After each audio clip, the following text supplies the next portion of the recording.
ಇವತ್ತು ಮುಖ್ಯಮಂತ್ರಿ DK Shivakumar city rounds ಅನ್ನು ಹಾಕ್ತಾ ಇದ್ದಾರೆ. ಸಿಎಂ ಆದ ಬಳಿಕ ಮೊದಲ ಬಾರಿಗೆ ಅವರು ಸಿಟಿ ಪ್ರದಕ್ಷಿಣೆಯನ್ನ ಹಾಕ್ತಾ ಇರುವಂತದ್ದು. ಬೆಂಗಳೂರು ನಗರ ಪ್ರದಕ್ಷಿಣೆಯನ್ನ ಹಾಕಲಿದ್ದಾರೆ ಸಿಎಂ.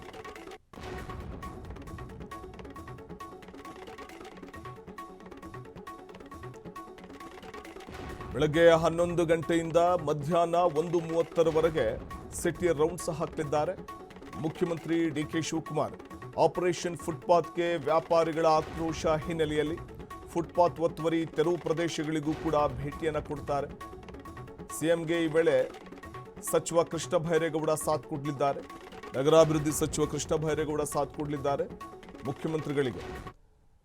ಅಧಿಕಾರಿಗಳಿಂದ ಈ ಸಂದರ್ಭದಲ್ಲಿ ಮುಖ್ಯಮಂತ್ರಿಗಳು ಮಾಹಿತಿ ಕೂಡ ಪಡೆಯಲಿದ್ದಾರೆ. ಈಗಾಗಲೇ ಫುಟ್ಪಾತ್ ಅತಿಕ್ರಮಿಸಿಕೊಂಡಿದ್ದಂಥ ಬೀದಿ ಬದಿ ವ್ಯಾಪಾರಿಗಳನ್ನು ಒತ್ತುವರಿ ಅಥವಾ ತೆರವು ಮಾಡುವಂಥ ಬೀದಿ ಬದಿ ವ್ಯಾಪಾರಿಗಳನ್ನು ತೆರವು ಮಾಡುವಂಥ ಒಂದು ಪ್ರಕ್ರಿಯೆಗೆ ಮುಂದಾಗಿರುವಂಥ GBA. ಇದರ ಜೊತೆಗೆ ದೀರ್ಘಕಾಲದ ಕಾಲ ರಸ್ತೆಯ ಬದಿಯಲ್ಲಿ ನಿಲ್ಲಿಸಿರುವಂಥ ಅನಾಥ ವಾಹನಗಳಿಗೂ ಮುಕ್ತಿ ಕೊಡಲಿಕ್ಕೆ ಮುಂದಾಗಿರುವಂಥ ಸಂದರ್ಭದಲ್ಲೇ ಮುಖ್ಯಮಂತ್ರಿ ಡಿಕೆ ಶಿವಕುಮಾರ್ ಅವರು ತಾವು ಸಿಎಂ ಆದ ಬಳಿಕ ಮೊದಲ ಬಾರಿಗೆ ಸಿಟಿ ರೌಂಡ್ಸ್ ಹಾಕ್ತಾ ಇದ್ದಾರೆ.